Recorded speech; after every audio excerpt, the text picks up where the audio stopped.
اسلام آباد high court bar کے صدر بھی رہ چکے ہیں کہ یہ جو اختلافی نوٹ تو خیر آتے ہیں ججز کے،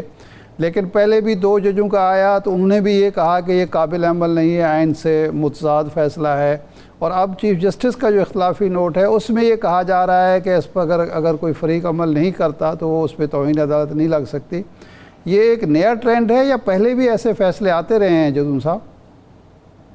بہت شکریہ۔ دیکھیں یہ بہت بڑا نیا ٹرینڈ ہے اور بڑا انوکھا ٹرینڈ ہے۔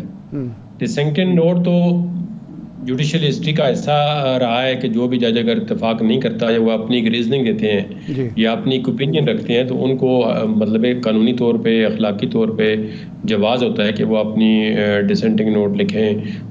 لیکن اس کے اندر یہ اب جج صاحبان نے تو پہلے 2 ججوں نے بھی بڑے سخت ہو، تو میرے خیال میں تو میں آپ سے ایک قدم آگے تو انہوں نے مس کنڈکٹ کیا ہے کہ سپریم کورٹ کے جج ہو کے انہوں نے آئین کے تحت الف اٹھایا ہوا ہے کہ ہم آئین کا تحفظ کریں گے، تو اس الف کے ہوتے ہوئے وہ یہ کہہ رہے ہیں کہ سپریم کورٹ کا آپ آرڈر نہ مانیں، تو یہ تو جوڈیشل مس کنڈکٹ میں آتا ہے۔ اب مس کنڈکٹ لگائے گا کون ان پہ، اور ان دیکھیں نا اب اس طرح صحیح ہے۔ اچھا جدون صاحب، ذرا یہ جو ریسنٹ معاملہ ہے چیف جسٹس کے تقرر اور تعیناتی سے متعلق، اس پہ آتے ہیں۔ 26ویں ترمیم ہو چکی ہے،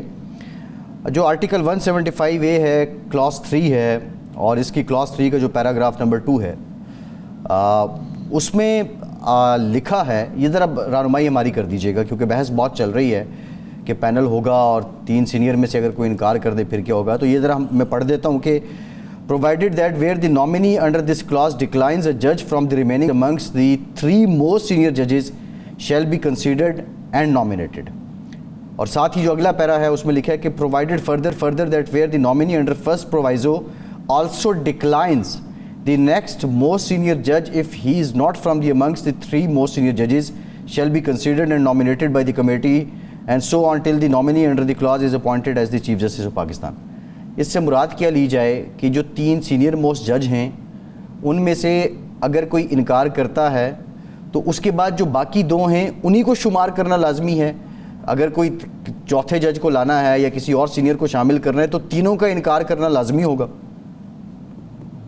یہ دیکھیں جس طرح آپ نے امینڈمنٹ پڑھی ہے اور یہ ہم نے بھی دیکھی ہے، اس کا تو یہی مطلب ہے کہ اگر ان تینوں میں سے ایک جج انکار کرتا ہے تو وہ پھر دوسرے کو کنسیڈر کریں، ان دونوں میں سے ایک کریں، تو جب وہ تینوں انکار کر دیں تو پھر اب چوتھے کو سمجھ لیں، پھر یہ مطلب ایک عجیب ایک منطق شروع ہو گئی ہے۔ دیکھیں میرا تو اپنا پرنسپل یا میری اوپینین یہ ہے کہ جب الجہاد ٹرسٹ کیس آیا اس وقت یہ اصول، اب بعض لوگ اس کو پسند نہیں کرتے، وہ کہیں جی سینیرٹی کم فٹنس ہونا چاہیے، لیکن ہر ایک کی اپنی رائے ہے۔ اب دیکھیں نا اس کے اندر نہیں، ویسے جدون صاحب سوری، جو شخص سپریم کورٹ کا جج بن گیا ہے کئی سال ہائی کورٹ میں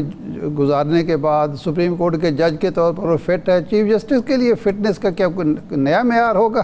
کیا وہ فٹ نہیں ہے چیف جسٹس میں؟ نہیں، یہ میں کہہ رہا ہوں نا، اگر آپ اس کو سپریم کورٹ کا جج بنا کے لے کے آتے ہیں، جوڈیشل پاور میں تو سارے جج برابر ہیں، ان کا ڈیسیژن تو چیف جسٹس کا بھی وہی ہے، کام جج کا بھی وہی ہے، تو آپ چیف جسٹس کیا اس کو کنٹرول کرنے کے لیے بنا رہے ہیں یا اس کو ایک انڈیپینڈنٹ جوڈیشری کا چیف جسٹس مان رہے ہیں؟ اصل مسئلہ یہ ہے کہ میں یہ کہہ رہا تھا کہ الجہاد ٹرسٹ جو کیس آیا تھا اس میں یہ پرنسپل سیٹل ہو گیا کہ سینئر موسٹ بندہ جو ہے وہ بنے گا۔ پھر جو 18th امینڈمنٹ ہوئی اس کے اندر جو ہے یہ آرٹیکل کے اندر جو 105 ہے اس کے اندر 1 تھا، اس میں یہ ہے کہ سینئر موسٹ جو چیف جسٹس بنے گا۔ پھر یہ ملک اسد کیس جو ہے 98 میں سپریم کورٹ میں، اس وقت سجاد علی شاہ کو چیف جسٹس بنا دیا گیا تھا، وہ سینئر نہیں تھے، تو پھر ان کو چیف جسٹس بنے ہوئے ریورس کر دیا گیا، اجمل میاں صاحب کو بنا دیا گیا کہ یہ غلط ہے، سینئرٹی پرنسپل کے اگینسٹ ہے۔ اور اس طرح تو دیکھیں نا جوڈیشری جو ہے گورنمنٹ کا ڈپارٹمنٹ تو نہیں ہے کہ 3 کا پینل جائے گا، تو آپ دیکھیں گے جی اس میں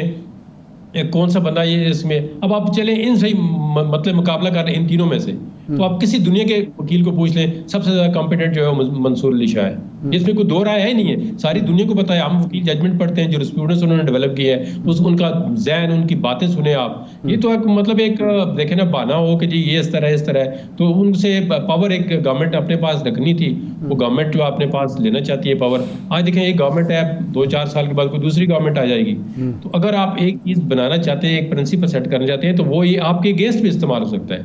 نہیں، لیکن جدون صاحب یہ ہمارے قاضی القضات نے تو ایک نیا جورسپروڈنس بھی دیا ہے، کیونکہ ہم تو یہی، میں اگرچہ قانون کا طالب علم نہیں ہوں لیکن تھوڑا بہت ہم بھی کرتے ہیں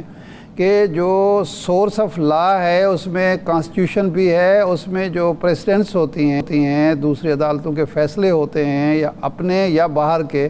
ان کو بھی سورس آف لا سمجھا جاتا ہے. تو لیکن چیف صاحب تو کہتے ہیں جو آئین میں لکھا ہے بس وہی کافی ہے، باقی کسی میں فیصلے کو نہیں مانتا. تو یہ درست ہے ان کی سوچ، اپروچ جو کہتے ہیں عام طور پر؟ دیکھیں میں آپ کو مثال دے دیتا ہوں نا. ایک تو اگر وہ فیصلے کو نہیں مانتے تو اپنی ججمنٹ کے اندر پھر ججمنٹ کا کیوں ریفر کرتے ہیں؟ ان کی پہلے اپنی ججمنٹ پڑھ لینا یہ کیا کرتے رہے ہیں. اب دیکھیں انہوں نے کہا جی آج انہوں نے یہ بھی ریزننگ لکھی ہے، آپ نے تو نہیں پوچھا، چلو میں آپ کو ایکسپلین زیادہ کر دیتا ہوں کہ جی آئین میں تو نہیں لکھا ہوا ہے جی کہ 3 دن 15 دن کس طرح ہے. تو آئین میں تو لکھا ہوا تھا 90 دن کے الیکشن کرنے، پھر آپ نے بعد میں کیوں کرایا؟ آپ کے پھر الیکشن کی کیا کریڈیبلٹی ہے؟ آپ نے کیوں کرایا؟ آپ کہتے ہیں جی 90 دن میں گزر گئے، آپ تو الیکشن ہو ہی نہیں سکتے، یہ والے ختم ہو گیا کام. تو آپ نے 90 دن میں، آئین میں تو 90 دن میں لکھا ہوا ہے، پھر آپ نے کیوں کہا جا کے ڈیٹ لیں جی الیکشن کمیشن کو، میں پتھر پہ لکیر ہے فلانی ڈیٹ. وہ ڈیٹ آپ نے کہاں سے لی ہے یہ مجھے بتائیں. آئین میں کہاں پہ لکھا ہوا ہے وہ جو پتھر پہ آپ نے لکیر لگائی تھی؟ وہ کتنے لکھی ہوئی پتھر پہ لکیر آئین میں لکھی ہوئی؟ جدون صاحب اب بات یہ ہے، جدون صاحب دیکھیں اب یہ آئینی ترمیم ہو چکی ہے، اب اس پہ جو چیزیں قانون سازوں نے پارلیمان نے کر دیا ہے اب ہم اسی پہ بات کر رہے ہیں. اب پشاور ہائی کورٹ میں بھی اور غالباً ایک اور ہائی کورٹ میں بھی اس کو چیلنج کیا گیا ہے. کیا یہ ہائی کورٹ کے پاس اختیارات ہیں، اس کی جورسڈکشن ہے کہ آئینی ترمیم ہوئی ہے 2/3 اکثریت سے ہوئی ہے، اس کو چیلنج کیا جائے؟ اور اگر یہ معاملہ سپریم کورٹ میں جاتا ہے تو موجودہ چیف جسٹس کی عدالت میں یہ مقدمہ لگ سکتا ہے آئینی ترمیم کو چیلنج کرنے والا؟ یہ دیکھیں بڑا ایک سب سے پہلا جو پرابلم آئے گا یا جو کوسچن آئے گا یہی سپریم کورٹ کے لیے سب سے بڑا امپورٹنٹ اور فنڈامنٹل کوسچن ہوگا. کیونکہ اگر وہ آئینی ترمیم جاتی ہے تو چیف جسٹس جو ہوگا اس کے سامنے جو گورنمنٹ ہے سب سے پہلے جورسڈکشن کا ایشو اٹھائیں گے کہ جی آپ کے جورسڈکشن جو ہے وہ نہیں بنتی، ایک بینچ بن چکا ہے اس کے پاس لے جائیں. تو اس پہ پھر میرے خیال میں پوری سپریم کورٹ کو بیٹھنا چاہیے. دیکھیں نا اگر آپ کسی عدالت سے ایک جورسڈکشن لیتے ہیں چاہے وہ لیگلی یا انلیگلی، تو اس جورسڈکشن کا فیصلہ پھر اسی عدالت نہیں کرنا ہے کہ ہماری جورسڈکشن بنتی ہے یا نہیں بنتی. اب وہ تیسری عدالت تو نہیں کر سکتی. یہ میری اپنی اوپینین ہے، ہو سکتا ہے کوئی ڈفرینس اوپینین ہو یا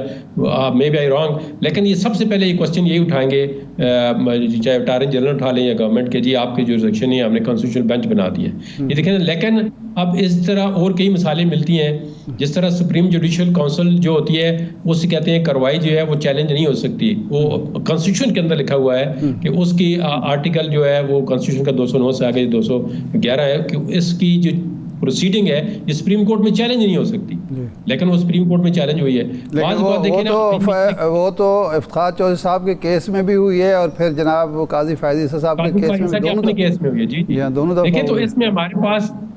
پریسیڈنٹ بھی ہے، نظیریں بھی ہے کہ اگر ایک چیز جو ہے وہ اس کی جورسڈکشن اگر لیٹ سے آئین میں لکھا جاتا ہے جی کہ اب جس طرح انہوں نے لکھ دیا جی کہ پرائم منسٹر کی ایڈوائس جو کوسچن ہے کسی کورٹ میں نہیں، یہ کیا یہ ممکن ہے؟ یہ کورٹ اس کو اسٹرائک ڈاؤن کریں گی. کیا یہ ممکن ہے کہ پرائم منسٹر کو ایڈوائز دے پریزیڈنٹ کو تو وہ کسی کورٹ میں چیلنج نہیں ہو سکتی؟ اب پرائم منسٹر ایڈوائز دیتا ہے جی پاکستان کا ایک صوبہ جو ہے کابل کو دے دیں، تو از اٹ پاسبل؟ کیا یہ ایڈوائس چیلنج نہیں ہوگی؟ یا پرائم منسٹر یہ کہتا ہے جی کہ صوبہ پنجاب کا نام جو ہے وہ کسی انڈیا کے گرو نانک سنگھ کے نام پہ صوبے کا نام رکھ لیں، کیا یہ امپلیمنٹ ہوگا؟ ہاں یہ